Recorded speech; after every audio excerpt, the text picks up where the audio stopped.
And today, I want to share with you the secret to job interviews. So, you guys probably think a job interview is about the employer trying to find out about you as a person. Does that sound about right? That is not correct. So let me tell you what the job interview is about.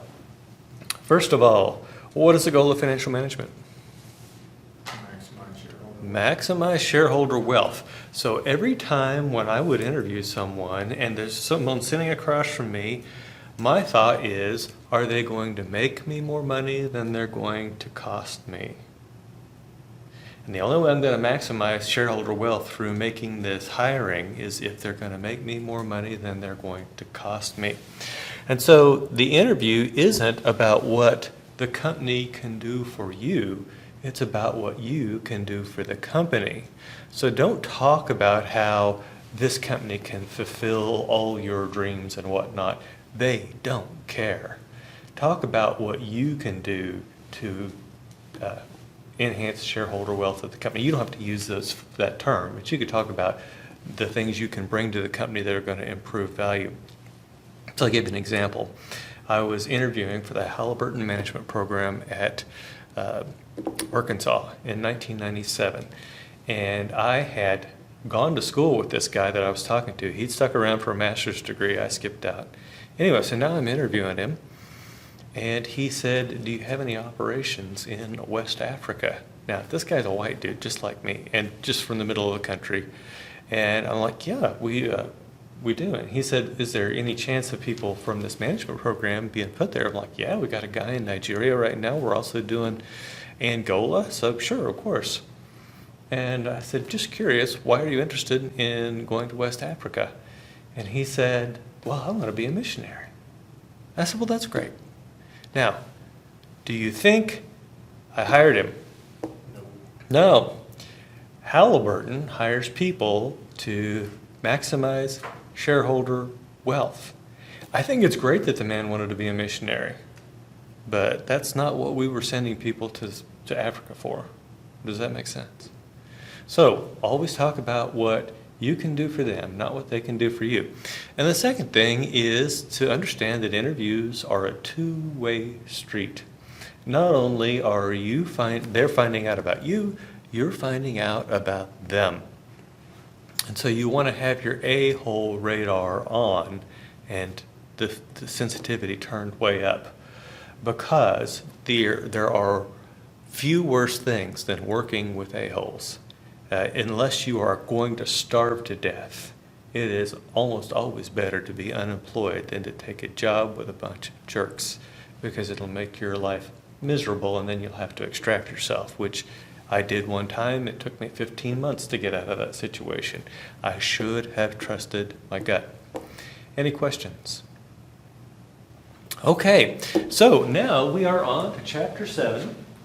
That's not the right damn slides.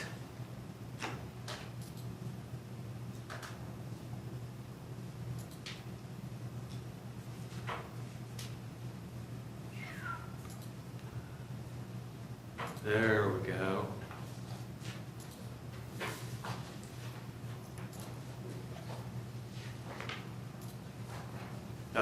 That's much better.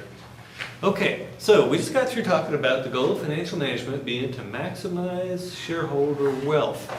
And so chapter 7 is all about these investment decision rules to help us to know whether we are working toward that goal or away from it. So we've got these investment decision rules. Now, the last chapter was all about figuring out the required rate of return. And this chapter we're going to take a little further and talk about how we're going to use that information along with other information to decide whether or not to invest in things. Now, it turns out that we need to have some guidelines as to what a good investment rule is and what a bad investment rule is, because there are some bad ones. So let's talk about what those would be. First of all, do we know that the time value of money is a real thing? Wouldn't you rather have $1 today than $1 a year from now? Of course you would. So a good rule is going to take time value of money into account. It's also going to account for the riskiness of the cash flows, because we know a riskier set of cash flows requires a higher rate of return. And finally, it needs to provide information regarding the wealth created by the project, because after all, if the goal of financial management is to maximize shareholder wealth, we need to know whether we're doing that or not. And so that's what the third point's all about. And what we'll do is start off talking about the gold standard. I'm hoping you guys saw this in both 380 and 390. Is that correct? Okay, so I'm not going to go into this too deeply, but I will say this. You've seen it 380, 390, and you think, well, wait a minute, he's just going to say the same things. What I'm going to talk to you about is the nuances on these things, and I'm going to tell you about how they really get applied in the real world, and I'm also going to tell you about how people abuse these in the real world, which you probably haven't heard before. So hopefully I'm not going to bore you. Okay, so we've got the net present value rule. And basically, net present value is just the sum of all the present values of all the cash flows for the project, with negatives being cash outflows and positives being cash inflows. And when we add all those together, if the sum is greater than 0, then we accept the project. And if it's less than or equal to 0, then we reject the project. Now, why is that? Because accepting positive NPV projects increases shareholder wealth by that amount, dollars and cents. That's the amount. Now, keep in mind, though, NPV is just a swag. NPV is just a swag. For purposes of exams, I want you guys to accept every positive NPV project. For purposes of exams, I want you to accept every positive NPV project, but if it's 0 or negative, then you don't.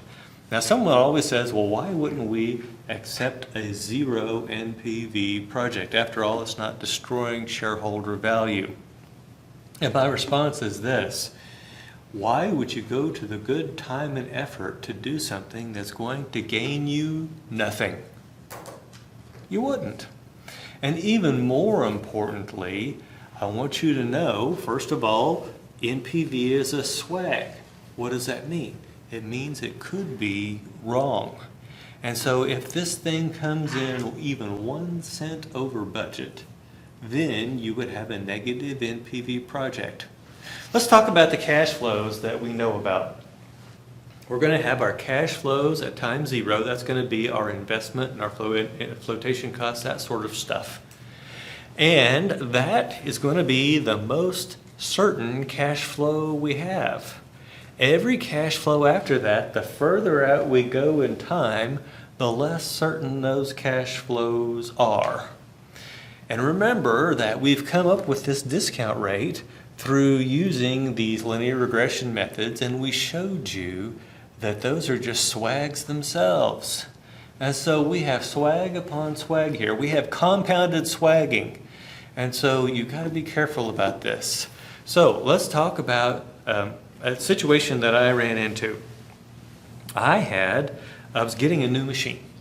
The new machine was costing me $700,000 to buy it and install it.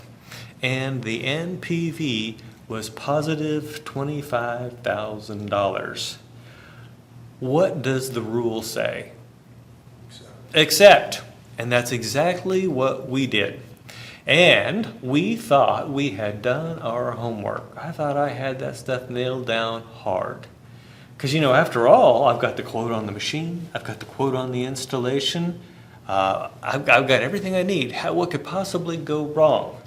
Now, one of the things that they pointed out was that the machine needed to be anchored in 14-inch concrete. Now, the reason you want to anchor a precision manufacturing machine in concrete is to keep it from vibrating, because if it vibrates, you're not going to be able to make very fine parts on it. And we were doing some very fine tolerance work. And so we rolled out the plans from the building. The building had been built in 1962. We rolled out the plans, and sure enough, actually I only needed 12 inches of concrete. There was supposed to be 14 inches in this place where I was going to put this. And so we were all happy. We had 2 inches to spare. It was all good. So we get the machine in, and then the millwright comes in. That's the guy who installs the machine. And he gets his drill, and he's going to drill the holes. There's 4 anchors for this machine. He's going to drill the holes, and here's what it looked like. What do you think happened? He went through the concrete. He went through the concrete. And what do you think that meant about how much concrete there was? It wasn't 12 inches. There wasn't 12 inches. I think maybe at most we had around 4 inches instead of the 14 inches that the plan showed. Now, how do you think that happened? Plans are wrong.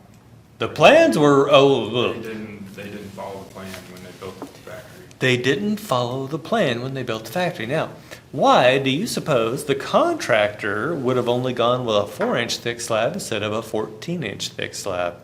It's cheaper. It's cheaper. So basically the contractor was stealing. Does that make sense? Okay, now, when I tell this story, sometimes students are like, well, did you hunt that guy down? I'm like, by the way, we're doing this in 1997. The building was built in 1962. Undoubtedly, if this guy's still alive, he's in a nursing home. Am I supposed to go kink his oxygen tube until he confesses? Right? Not going to happen. Okay, so we're like, crap. We're like, okay, well, we got to fix this problem. So we bring in a guy with a concrete saw, and he's also got a jackhammer, and he saws a big rectangle. Of course, you got to go out bigger than the machine because you got to have a big slab of concrete. So he saws out this big rectangle, and then he gets the jackhammer and jackhammers it out. And then we take the chunks of concrete and get rid of it. And then we bring in one of those little digger things and dig out the hole. And then we put in some reinforcing bar and wiring, reinforcing wire. And then, this is back before they had those things that put the concrete in the backyard to make swimming pools, the big swing arm. We didn't have those. We had a wheelbarrow brigade. We had the cement truck parked at the door, and had the guys with the wheelbarrows, and they're all having to come up and dump this crap in the hole. And then finally we get it full, and the guy finishes it off, and it's just beautiful. Of course, you got to let it sit 24 hours before you can do anything. And then we were finally back to where we thought we were before. All that work cost $40,000. My project, which was a $25,000 positive NPV project, suddenly turns into a negative $15,000 NPV project. If we had known what we were going to have to do, we would have never accepted the project. By the way, do you think we could send the machine back at that point? No. So we found ourselves with a negative NPV project. Why am I telling you this? When you get out in real practice, you may say, well, wait a minute, we've got a positive NPV here, we should accept that project. I want you to always add, with your initial cost, I want you to throw a 10% contingency on there. After I started including a 10% contingency, I never went over budget again. However, I did wind up blowing past the original amount. In other words, I was well into that contingency for every project I ever did. I never had a project run under the initial budget amount. It only ran under after including the contingency. So that's the secret to that one. Another thing to think about when you're looking at NPV is to think about how much you're investing. If I've got, question? Are you going to ever have us do that on the exam, add a 10% contingency? No. I just want you to carry that around in the back of your head. When you find yourself in this situation, I want you to hear me in the back of your head saying, Add a contingency.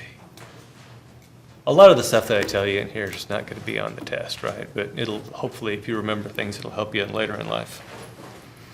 Okay, now, let's talk about, I've got a project, positive 1,000 NPV. Accept or reject, just based on that one piece of information. Yeah, we would accept it, right? Now, if I tell you that we have to invest $3,000 to get that 1,000 NPV, does that still sound okay? Yeah. What if I tell you that we have to invest $1 billion to get the 3,000 positive NPV? No way. When the magnitude of the cash flows gets that big, it doesn't take that much of an error to throw you into a negative NPV. And then suddenly you've got yourself hung out there for billions of dollars of investment, and you've got a negative NPV project. You don't want to do that.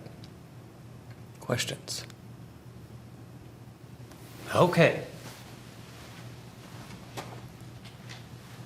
What do we need for NPV? Well, we need the initial investment amount.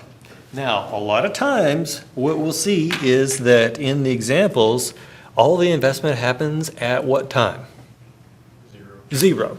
And then after that, we have positive cash flows. Do you think that is a realistic time scale for every project?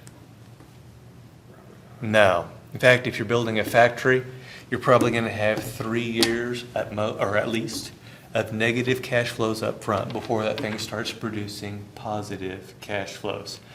And so when we say the initial investment amount, what we're really talking about is maybe not just time 0, but also time 1, 2, 3, however long it takes you to get this thing up and running. Then we've got the future cash flows and their timing. Why do you think I'm concerned about the timing of the future cash flows? It's going to impact your net present value. Yeah, remember time value of money?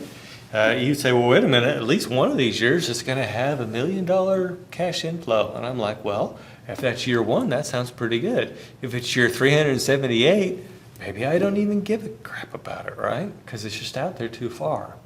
So it's important for the timing. And then we also have to have a discount rate appropriate to the risk of the cash flows. And that's what our last chapter was all about, getting a discount rate that was appropriate to the risk of the cash flows of the project. So this is a really lame NPV example. I'm going to skip it because it's well below anything you guys already know.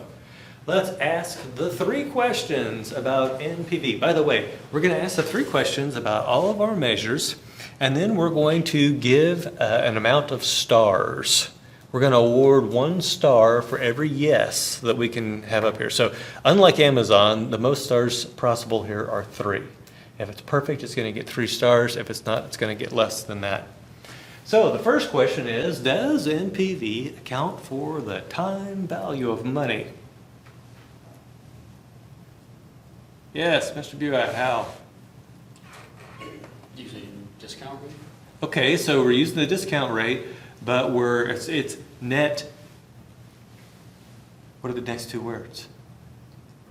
Present value, right? So we're bringing all those future cash flows back to time 0 through the use of discounting, and so therefore, yes, it does account for the time value of money. Now the next question is, does it account for the riskiness of the cash flows? You're saying no. Why are you thinking it doesn't? Because don't you just type in the expected cash value rather than...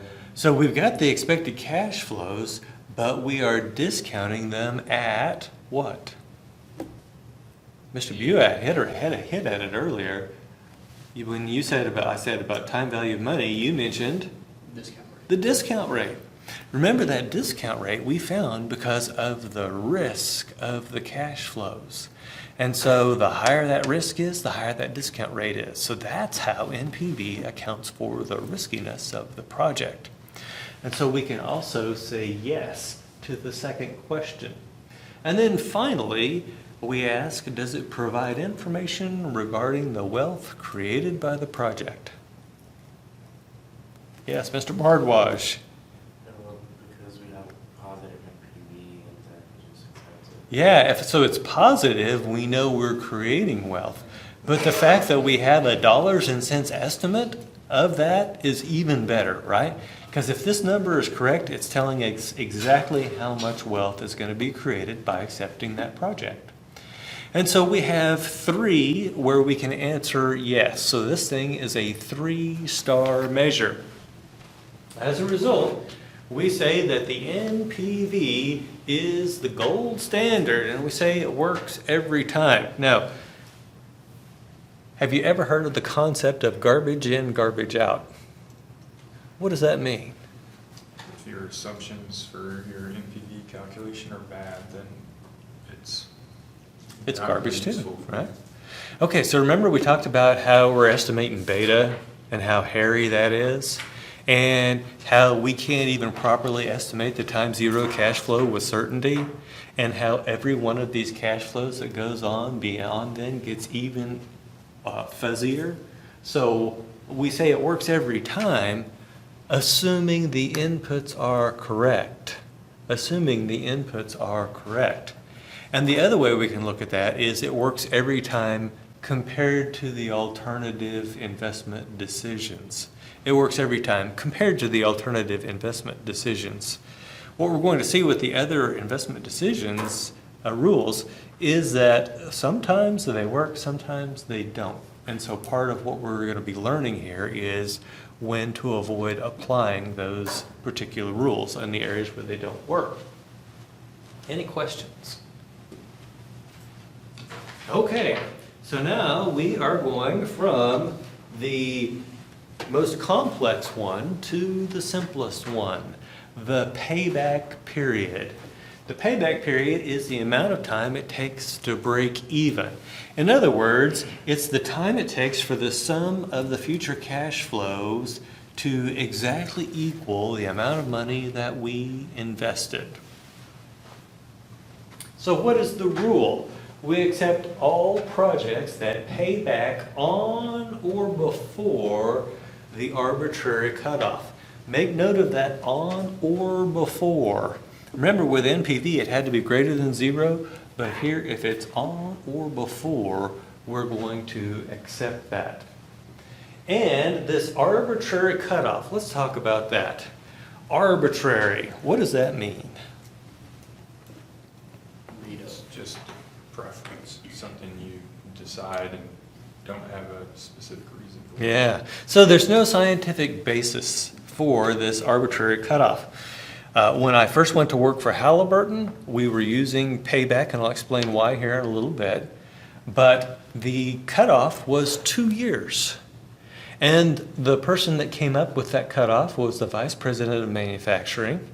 And you say, well, wait a minute, did he just pull that number out of his butt? By the way, we call that anal extrapolation, when you just pull numbers out of your butt.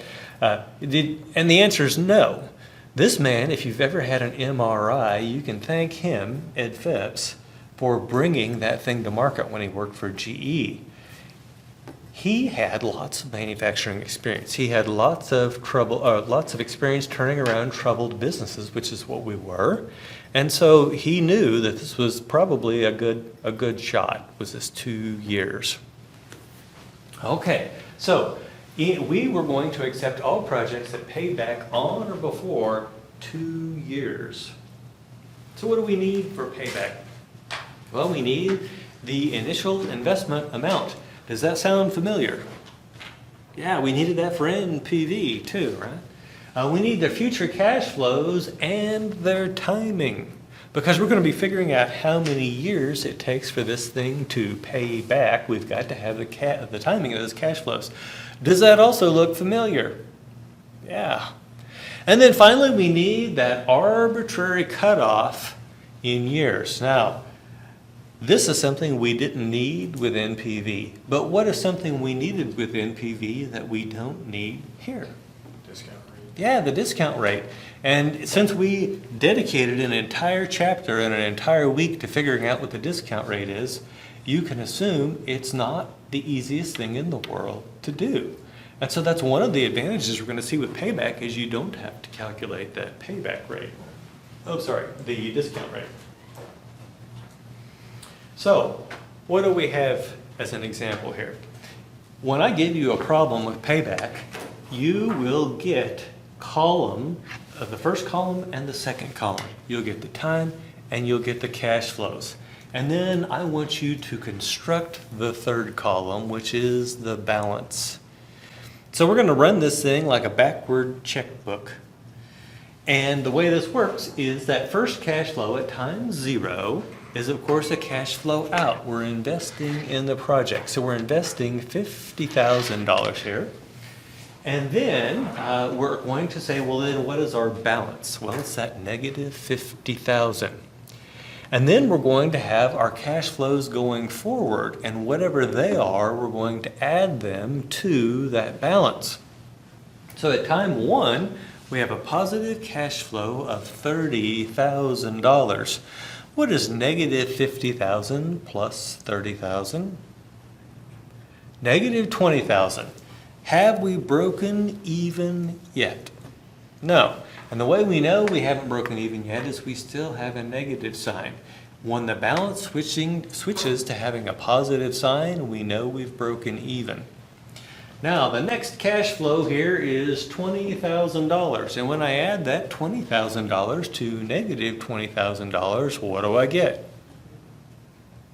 0. 0. And when I hit 0, I know that is my payback time. So now I know this thing pays back in 2 years. Remembering that our arbitrary cutoff is 2 years, would we accept or reject the project? We'd accept it because the rule is to accept things that pay back on or before. And so we will be accepting this project. Now, so far this looks really, really sweet and clean and simple, but sometimes it's not so pretty. So when I worked at Halliburton, in the beginning, we would go out and just get quotes on machinery, and then we wouldn't negotiate, we would just buy it, right? And my boss's boss figured out what we were doing, and he's like, guys, we have a procurement department. What's a procurement department? What do? Buy stuff. They buy stuff. They buy stuff. He says they negotiate all day long. The next time you boys figure out what you want to buy, you don't talk to the vendor, you go talk to our procurement head, and her name, I'm not kidding, her name was Ramey Dingle. He says, you need to bring that to Ramey Dingle.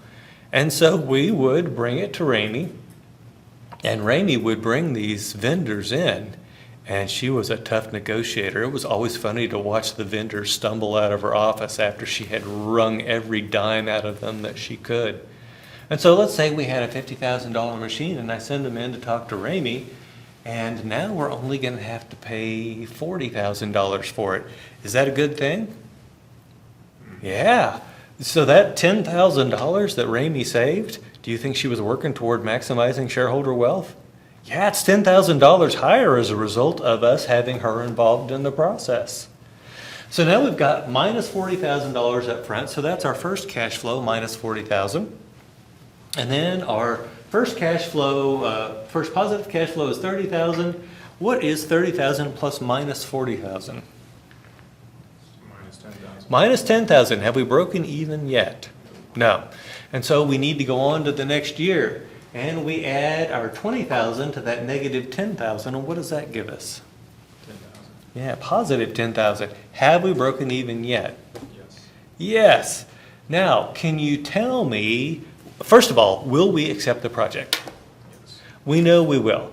But I'm not going to let you get off that easy, because I'm going to actually have you calculate a payback period for this thing. So we need to figure out, when is that thing actually going to hit 0? So here's how I do this. First of all, I take the year number of the last negative balance. What's the year number of the last negative balance? 1. So I'm going to say 1 plus. And then I'm going to take the amount of money I still owe. How much money do I still owe? 10,000. 10,000. Now notice it's going down as a positive. It's the amount of money I still owe. And I'm going to divide that by the amount of money coming in the next year. What's the next year? 2. And in year 2, how much money do I get? 20,000. And so 10,000 divided by 20,000 is simply 0.5. So our answer here is that our payback happens in 1.5 years. Now we're making an assumption here. We are assuming that all the cash flows within year 2 are uniform. I don't necessarily think that's true. And here is why I don't think it is. Look at cash flow at time 1 versus time 2 versus time 3. What's happening? Your cash flows are decreasing. Yeah, they're going down, right? And so what that tells me is probably we will have more cash flow in the first half of year 2 and less in the second half. And so this number that we've come up with is therefore conservative.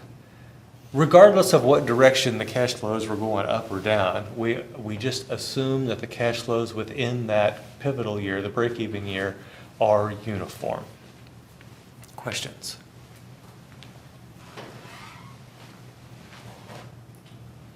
So let's ask, there are 3 questions about the payback.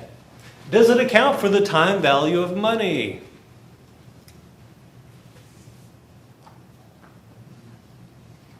Mr. Rollins, does it account for the time value of money? Not in a sense of like present value. Exactly. So in other words, no, it does not. Number 2, does it account for the riskiness of the cash flows? Absolutely not. I could have told you that this was for putting on an expansion at a dynamite plant, or that it was for putting on an expansion at a dairy. One of those is going to be riskier than the other, yet payback doesn't care, right? The cash flows are just cash flows. And finally, does it provide any information about the wealth created by the project? No. And sometimes students will say, well, wait a minute, it pays back, it's obviously positive, and I tell them, look, I can find a discount rate high enough to turn this thing into a negative NPV project. So it all boils down to what discount rate we slap on this, whether or not it's creating shareholder wealth or not. And we don't have that information. So this is a 0-star measure. 0-star measure. Are you impressed so far? Now it's got 0 stars. But it gets even worse. First of all, we've already mentioned that it doesn't consider the time value of money, and let me illustrate that. Look at Project A and Project B. Project A and Project B have the same payback period, 3 years. But I'll bet you can tell me which one you would prefer. Would you prefer to have A or B? Just trust your greedy little heart. Which would you prefer? B. B, why? So you get greater cash flows in the beginning. Yeah, you get the cash earlier, right? Time value of money tells you that that's the way to go. But this thing doesn't consider time value of money, and it would evaluate those things to be exactly the same. Now, the next one, look between B and C, and we see that the cash flows up to break even are exactly the same. And the paybacks, therefore, are exactly the same. Which one would you prefer? C. C, why? Because you have a much greater cash flow in year 4. Yep. And so this, and I will tell you this, I was teaching this in an evening class with people who are actually out working, and I had a guy snort, and he said, I've never seen a set of cash flows like that. I said, you're absolutely right. However, I have seen a set of cash flows that look like B versus a set of cash flows that look like B where the 60 just goes on forever and ever. Which would you rather have? The cash flows that stop after 4 years or the ones that go on forever and ever? I'd rather have the ones that go on forever and ever. And payback doesn't take those into account. Payback does not take those into account. And so those are the 2 big problems here. It doesn't consider time value of money, and it also ignores those cash flows that happen after payback. So, 0 stars. We've identified an additional problem. You're probably thinking this thing is a pig, we should ignore it. But it still has its uses. First of all, it's simple, and for small projects, it might be sufficient. Did we need the TIBA 2 Plus to calculate payback? No. Did we need any advanced financial education to calculate payback? No. And so for small projects, it might make a lot of sense. I'll give you an example. When I worked at Halliburton, this is the second job I had there, we were making pumps. And these pumps use these brass rings. And the way you make a brass ring is you get a piece of brass, a tube, and you cut the inside dimension to the inside dimension of the ring. You cut the outside dimension to the outside dimension, and then you use something called a parting tool or a part-off tool to cut each individual ring off the tube. And as the rings are being cut, this guy named Ronnie would stand there and catch the rings on a hook, and he'd throw them in a big metal box. And when the big metal box got full, he would get a forklift and he would take it over to Ralph. And Ralph's job was to deburr the rings. Have you guys ever clipped your fingernails and you notice those little sharp things? When you cut metal, you get exactly the same thing, and they're called burrs. And you got to take them off for 2 reasons. Number one, the safety of the assemblers, because those things can cut you. And number 2, sometimes the parts won't even go together right if they have a burr on them. And so what did Ralph do? He sat there all day long with something we called a buzz gun, which was a compressed air motor with a long stick on it and a flappy piece of sandpaper. And he would go and get rid of all the burrs. That's all Ralph did all day long. I was paying Ralph $40,000 a year to do this, and that was good money back then. And so Ronnie calls me over to his machine one day. Ronnie's, remember, the machinist catching the rings on the hook. And he says, "I've got an idea." I said, "Okay, tell me your idea."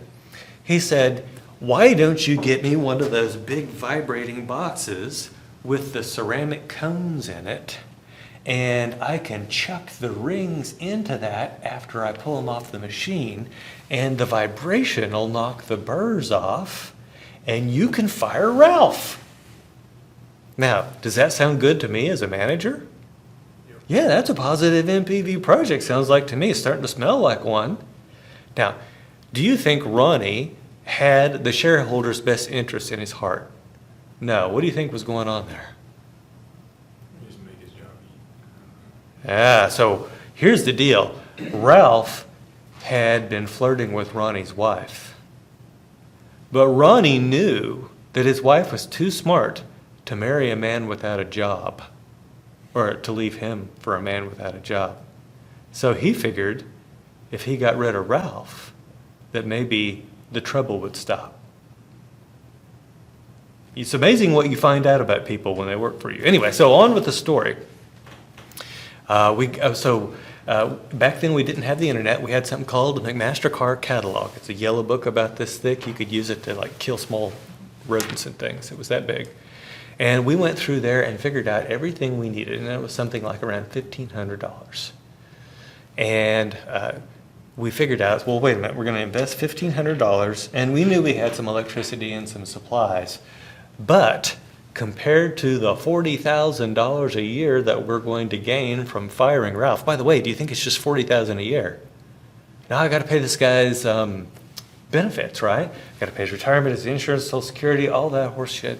So I was paying probably $56,000 a year for Ralph. What do you think the payback looked like on that project? Pretty quick. Yeah, less than 1 year, right? Probably less than a month. Now, Ronnie was a smart man. He's a machinist. He probably knew trigonometry, which is more than I could say about most of you. But do you think he knew anything about net present value? No. Do you think he could run a TIBA 2 Plus? No. But he could certainly do this. And by the way, it would probably have cost us more than $1,500 just to have put a net present value project together, simply because of all the things we would have had to have gathered, the hardest thing being that required rate of return. And so in that case, it was simple, and for that small project, it was sufficient. Now, the second thing is we see that it often leads to the same conclusion as NPV. I can guarantee you that, think about how high the discount rate would have to be for that project not to have cleared, the one that I just talked about. It would have to be huge. And we knew there wasn't that much risk involved. Now, it's good for firms with scarce capital and lots of growth opportunities. And remember, I told you that I would tell you why we were using it at Halliburton. And the answer boils down to that we had scarce capital. And it wasn't a matter of a lot of growth opportunities. It was a lot of savings opportunities. So, for instance, there were a lot of things that we were doing that were pretty dumb, that if we invested a little money, we could get rid of that problem. So I'll give you an example. We were using machine coolant. Machine coolant is 5% oil and 95% water. And there's some soap in there to emulsify the whole thing, because you know oil and water doesn't mix. Now, we were paying 60 cents a gallon to get rid of this stuff. We're paying 60 cents a gallon to get rid of stuff that is 95% water. What's the solution? Reuse it. Okay, so we were actually filtering it, but machine coolant, after a while, if you've been in a machine shop, it starts to smell like either dirty feet, rotten eggs, or both. Rotten eggs with dirty feet. It's bad. So this stuff's got to go eventually. And we know we got to get rid of it. Separate the water out and then get rid of the remaining waste. Yeah, and so first we were using this really expensive machine to do it, reverse osmosis, but the machine broke down constantly. And what we finally figured out was, let's just put out a big pot and boil the water off. And we did that, and we were saving over $1 million a year. And it probably cost us $3,000 to set this whole thing up. Now, I will tell you this. You remember I told you the stuff smells like rotten eggs and stinky feet? What do you think the neighbors said? They were not happy, right? And so that's when you get into talking about stakeholders and shareholder maximization. You got to think about those sorts of things. I don't know if they're still doing that today or not. I do know the last time I drove by that plant was in 2015, and I did not smell stinky feet or rotten eggs. So I assume that either A, they figured out how to stop that smell, or B, they're no longer boiling off the water. Okay, so we had scarce capital. Why did we have scarce capital? Because the business had been run so poorly for so long that nobody wanted to loan us money and no one wanted to buy our stock. And so the only thing we had to work with capital-wise was our addition to retained earnings. And so we were making a profit. If we were paying out a dividend, that difference was what we had to invest. That was the scarce capital. And we had lots of these little projects to go around and fix. Have you ever heard the idea of low-hanging fruit? Yeah, so with low-hanging fruit, so here's the idea. You go to visit your grandfather over the break, and your grandfather says, go out into the orchard and pick an apple for me. Do you go for the ones in the top of the tree? No, what do you go for? Low-hanging. The lowest one you can get that doesn't have an apple in it, or a worm in it, because after all, you love your grandfather. But so you're going to pick that. Now, when he says, wait a minute, I'd like another apple, what do you do now? You go out and grab the next lowest hanging fruit. And so the idea here is, when you've got a company that's in a situation like Halliburton, lots of low-hanging fruit, what you want to do is you start with your payback arbitrary cutoff fairly low, and you take care of those projects. Now, after we've satisfied all of the 2-year payback projects, what do you think we do with the arbitrary cutoff? Bump it up. 3. Now we're at 3 years. Any projects 3 years or less we're going to take. And then when we nail all those down, now we're on to 4. And so we just keep working our way up the tree. And it provides quicker feedback on managerial decision making. Do I have any hockey players here? No hockey players. I'm shocked. Do any of you at least watch hockey enough to know what a hockey stick looks like? Okay, so this diagram here, these cash flows, that's what's called a hockey stick projection. Can you see that that thing's shaped like a hockey stick? Whenever you see something like this, I want you to immediately think bullshit. So why in the world would I expect cash flows to look like this? I'll give you one example where they do look like this, but the great majority of situations, they don't. And then the next question is, why would people forecast cash flows like this when we all pretty much know that that's total crap? And the answer is, I want to get my project accepted. If I'm doing net present value, how can I do that? Well, I can artificially inflate the cash flows. Now, why would I artificially inflate the cash flow starting at, say, year 4 instead of immediately artificially inflating the cash flows? Mr. Buat. It's too late to back out. Yeah, so let's ask this question. How long do you think the average American manager spends in a job? 3 years. 3 years.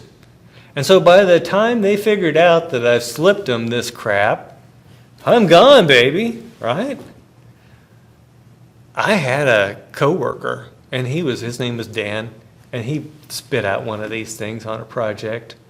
And I said, you know that's crap. He's like, yeah, but I got to get my project accepted.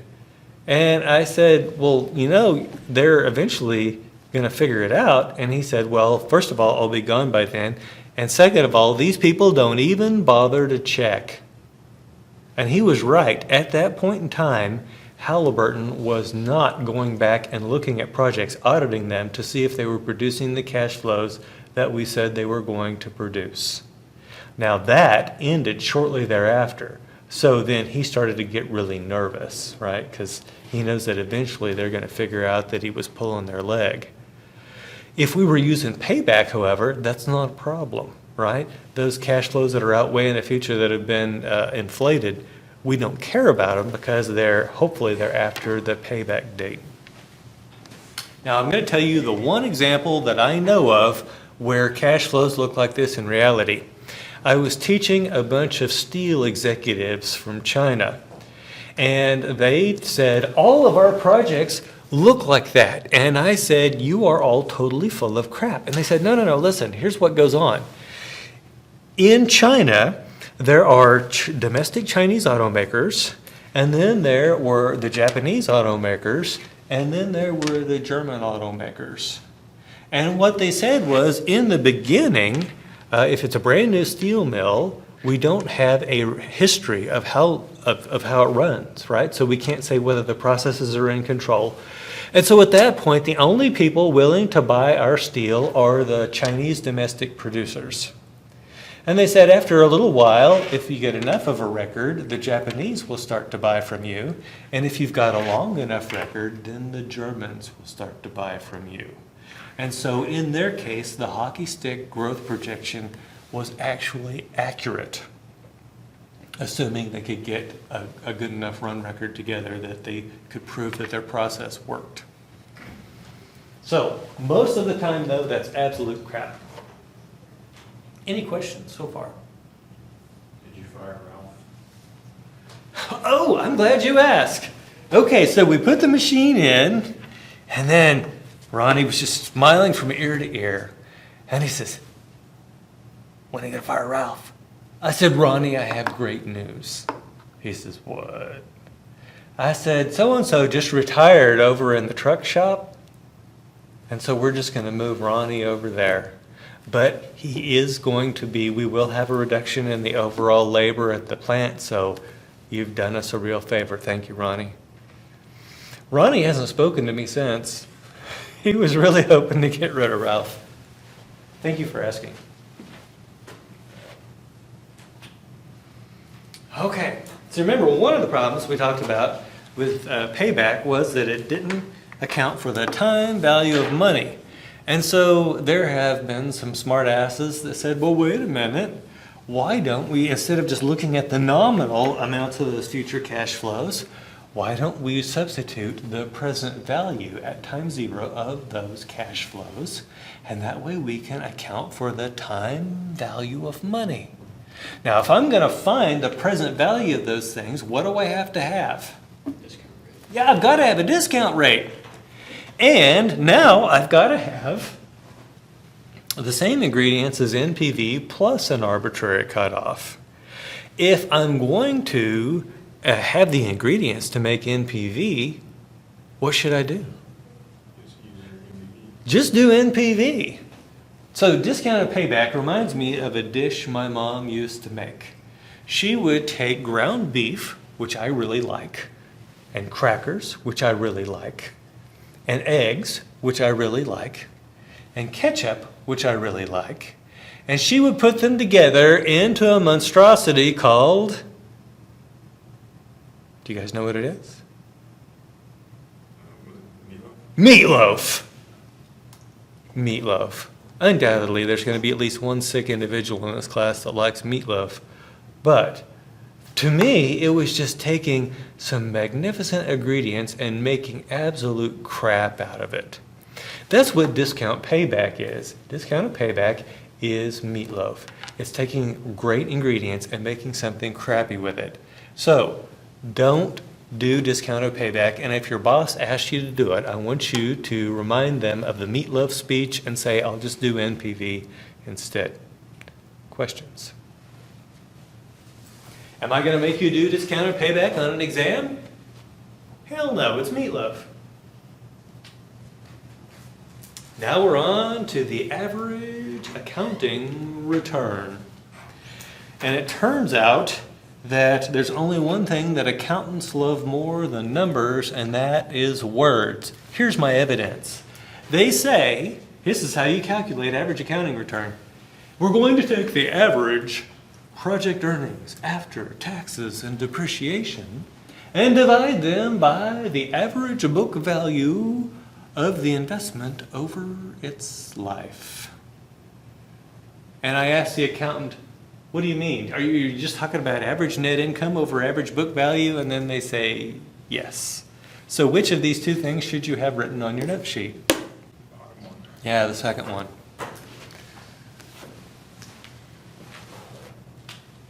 So what are the ingredients? Well, first of all, we have projected accounting earnings. When we talk about accounting earnings, we're talking about net income. We also need the investment amount and a depreciation schedule. Why do we need the depreciation schedule? Well, first of all, we need depreciation amounts in order to be able to figure out our net income. So that's the first use of it. But the second is for the book value. And remember that the book value is just the historical cost minus the accumulated depreciation. If we don't have a depreciation schedule, we cannot calculate the accumulated depreciation. We cannot calculate the book value. And then finally, we need to have a minimum acceptable AAR. And this, once again, is an arbitrary cutoff. And this time, instead of coming from the vice president of manufacturing, it's most likely coming from the firm's controller. The top accountant would be the one to throw this down from the mountain. And so what's the rule? We're going to accept all projects with AAR greater than or equal to this arbitrary cutoff. So if this thing returns greater than or equal to, we're going to accept the project. So we have an example here. And we are so fortunate they have already calculated net income for us. And you can see that whole line of 5 years worth of net income. Now I want you to notice something about the depreciation in each year. How much is it? 100,000 each year. It's 100,000 each year. What kind of depreciation are we using here? Straight line. Straight line depreciation. And we're going to assume that we are straight line depreciating to what number? 0. So this is straight line to 0. Knowing that, how much did we initially invest? $500,000. Yep, $500,000, 500,000. What he did was just take all that depreciation, multiply it or add it up together, and then you got 500,000. So that tells us we can calculate the book value with the historical cost of 500,000. At time one, we have 100,000 in depreciation. What does that mean the book value is at time one? 400,000. 400,000. By the way, what was it at time zero? 500. 500,000. And what's it going to be at time two? 300. 300,000. And what's it going to be at time three? 200. 200. And what's it going to be at time four? 100. 100,000. And what's it going to be at time five? 0. 0. Okay. So now we have enough information to calculate both the average net income and the average book value. And we know that average accounting return is just average net income divided by average book value. And so I'm going to add all my net incomes together, divide by 5, and that gives me $50,000. Now, in order to find the average investment, it's actually just the average book value. I'm going to add all my book values together, and I'm going to divide by 6. Why 6 and not 5? Because year 6, the value 0.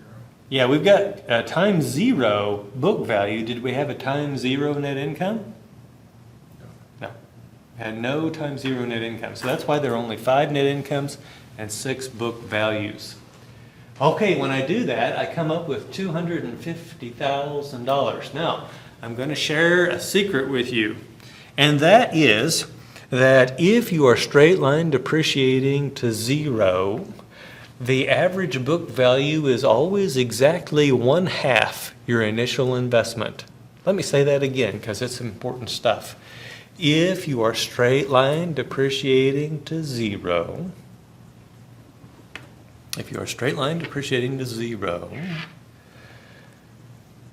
your average book value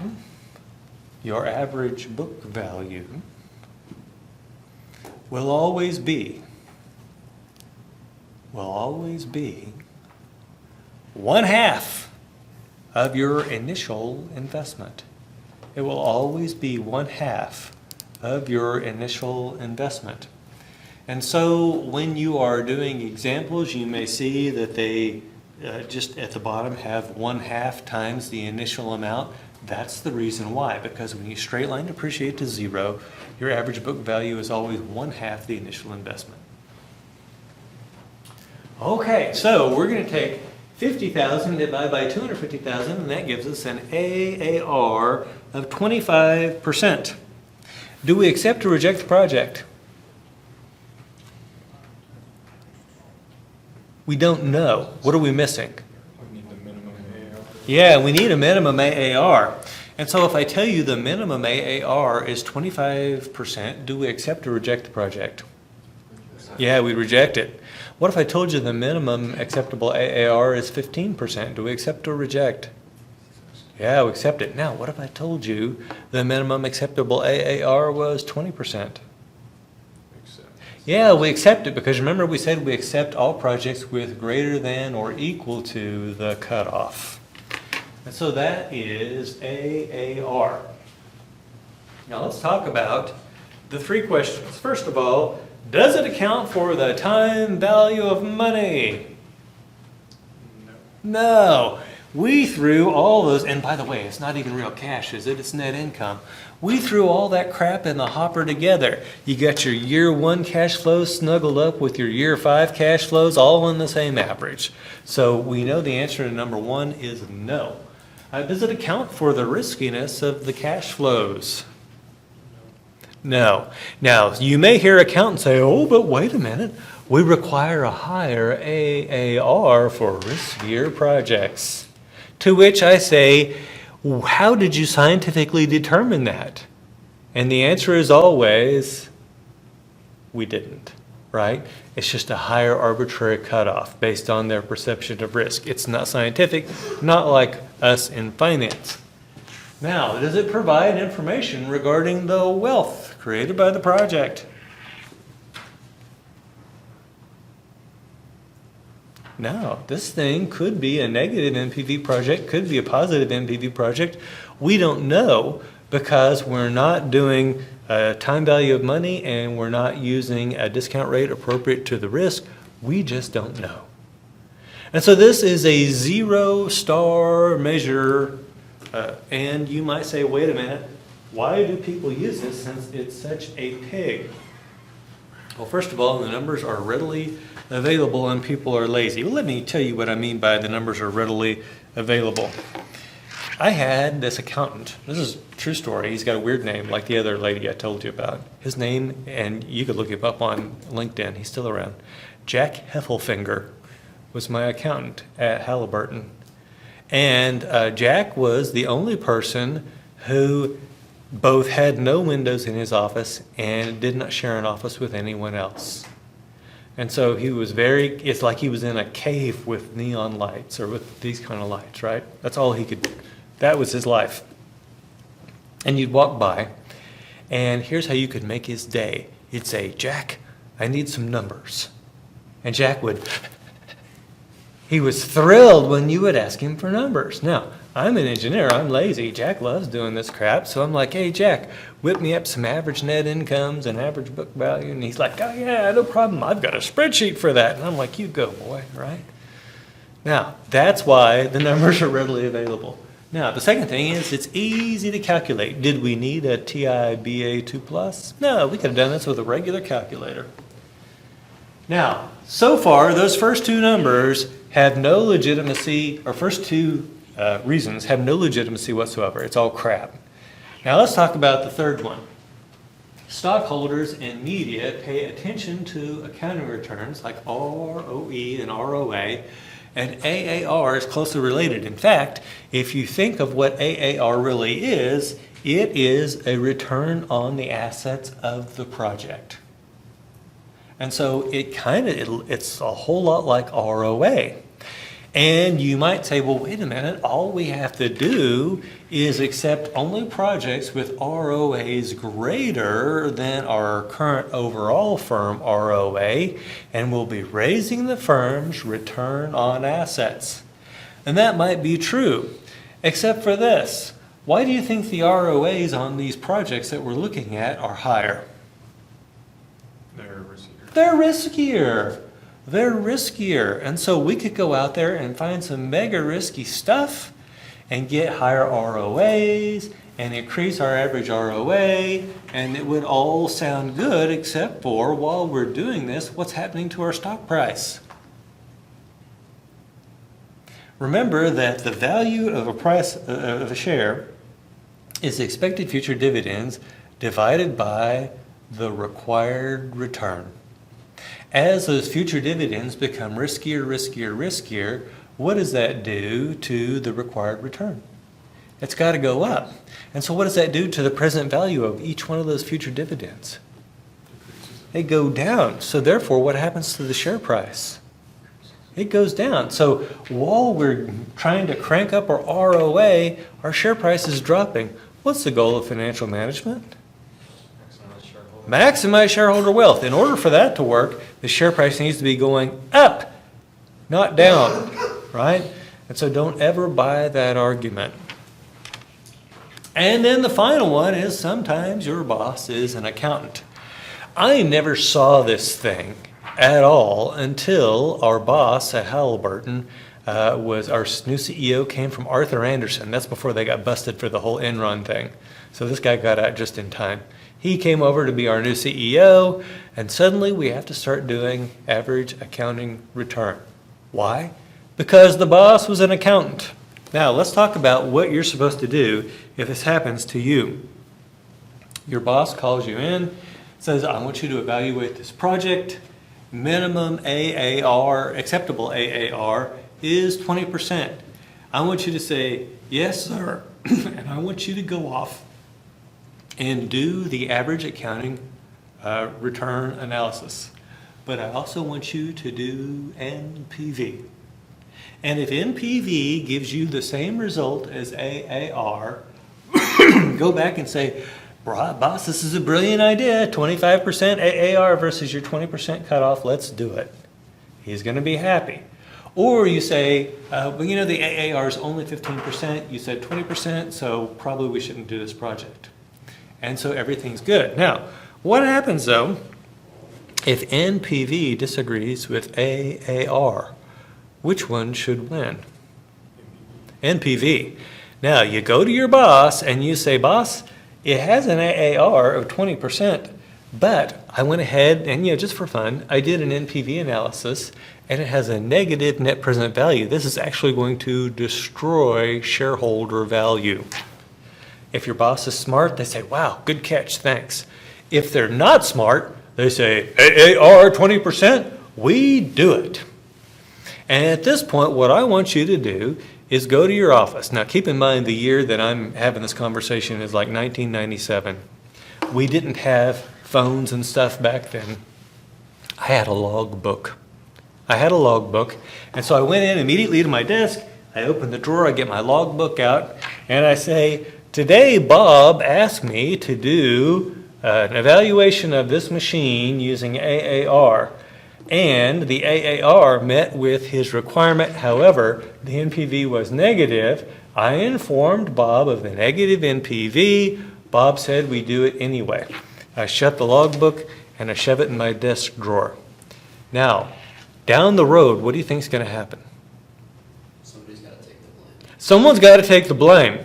And they come to me and they're like, Haggard, your name is all over this pig of a project. I'm like, wait a minute. And I pull out my logbook and I go back and I say, oh, here we are, October 7th, 1997. And I read what I've got. I said, you know what, guys, I can make a copy of this for you if you'd like a copy. By the way, am I going to hand over my logbook? Hell no, that's evidence, right? So I'm going to make a copy for them. What's going to happen next? You don't really have a way to verify what you wrote down is true or not. Well, so you're not old enough to know how this works, but you can tell by looking at a logbook. Yeah, because you run out of ink and you end up getting a blue pen instead of a black one, and the handwriting varies a little day by day. That's why it's so hard to fake a diary. That's how they knew that the Hitler diaries were fake, because they were all done with the same ink and the handwriting all looked the same, right? You guys with your electronic devices don't even know how to refute a Hitler diary. Come on. Okay, so I've got it. No one's going to call me out on that. Most likely what's going to happen is Bob may get fired. Now, after that, who's in a good position to take Bob's spot? Right? Now, did I set out to get Bob fired? Of course not. Would I have gone up the chain and ratted Bob out? No. But when they come to try to blame me for Bob's crap, I'm getting out the logbook. Questions? Okay.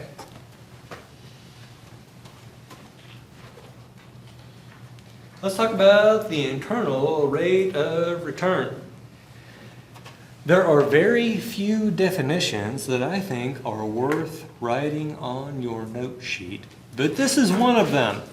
Let me say that one more time. There are very few definitions that I think are worth writing on your note sheet, but this is one of them. And that is that the IRR is the discount rate that makes NPV equal to 0. The IRR is a discount rate that makes NPV equal to 0. Now the rule here is to accept all projects with an IRR greater than the appropriate discount rate. By the way, that's exactly the same discount rate we use for NPV. It's exactly the same discount rate. Now, under normal conditions, and we'll get to what abnormal conditions are, but under normal conditions, if a project has an IRR greater than the required discount rate, it will have a positive NPV. If it has an IRR less than the required discount rate, it will have a negative NPV. Now, we're going to talk about these weird conditions that might make that statement untrue, but that's in the majority of cases we see that to be true. So what do you need for IRR? Well, we need the initial investment amount, we need the future cash flows and their timing, and we need a discount rate appropriate to the risk. Are those familiar? Yeah, it's exactly what we needed for NPV. And in fact, when we get around to talking about what's really going on out there in industry, what you'll see is almost every time someone does an NPV, they will do an IRR alongside, because after you've got all the information for NPV, it makes all the sense in the world to just go ahead and calculate your IRR. We're going to skip the simple example. You guys have seen IRR before, right? Okay, so in this one, it was real easy to solve for R because there was only one period. But when you start looking at series of cash flows after time one, the second one has to be divided by 1 plus R to the what? So To we're, the time that you're. yeah, so to the second. And the third has to be taken 1 plus R to the third. And so now we've got this whole equation that we're going to set equal to 0, because it's just the NPV equation, and we know the definition is it's the rate of return that makes that equal to 0. Now, if we just have 1 plus R, it's real easy to do, but when we've got all these other terms, it becomes impossible to do mathematically. You have to use something called iteration. Let's see, now we don't have that on the slide. Iteration. Do you guys know what iteration is? Repeated guessing. Repeated guessing.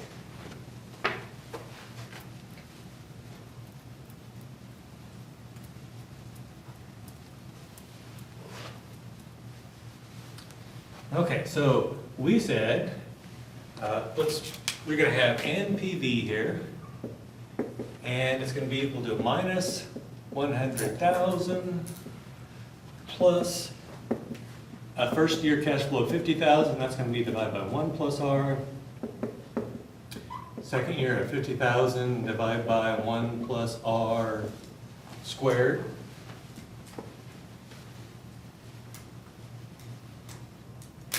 And then the final cash flow of 50,000 divided by what? Plus R cubed. Yeah, 1 plus R cubed. Okay, now, how would I solve this? Well, the first thing I'm going to do is I'm going to make a guess for R. I'm going to make a guess for R, and I'm going to put it in.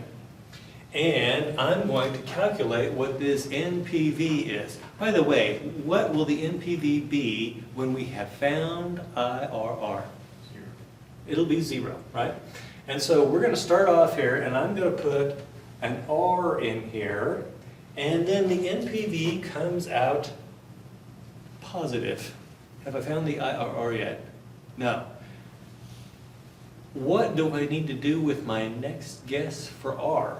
If this thing is positive, that means that my guess for R is too Low. low. And so I'm going to raise it, and I'm going to calculate NPV again. If it's still too low, I'm going to raise it again. This time, NPV is negative. What do I need to do? Lower. I need to lower it, but I'm not going to lower it back below what I already had, right? So now I'm kind of narrowing in on it. This is called iteration. And in fact, when I was in engineering school, we had to solve problems like this during an exam. And your chance of success had more to do with how good your initial guess was than how much you knew. Total pain in the ass. Now, the good news for you, your TI BA2 Plus is a really good guesser. And so you don't have to do iteration. But what I want you to understand is that's actually what's going on in the calculator. And I know when you guys are lonely, you play with your calculators and you watch what happens. And I want you to watch when you do an NPV, bam, the answer pops right up. But when you do an IRR, it goes, and then it spits it out. Do you know what is? It's making a bunch of guesses, right? That's what's going on in there. So I can I would demonstrate it up here, but the problem is that this computer is so powerful that you won't be able to see the difference in IRR and NPV, but you will be able to see it on your calculator. Okay, so get your calculator out. Hopefully you've already got it out. We have an IRR example here. Ooh, I see that it's 3:15. Tell you what, we will start on this example next time. Have a great fall break. Stay off hay rides. Don't lose an eye. That sort of stuff. Any questions? Okay, see you a week from today.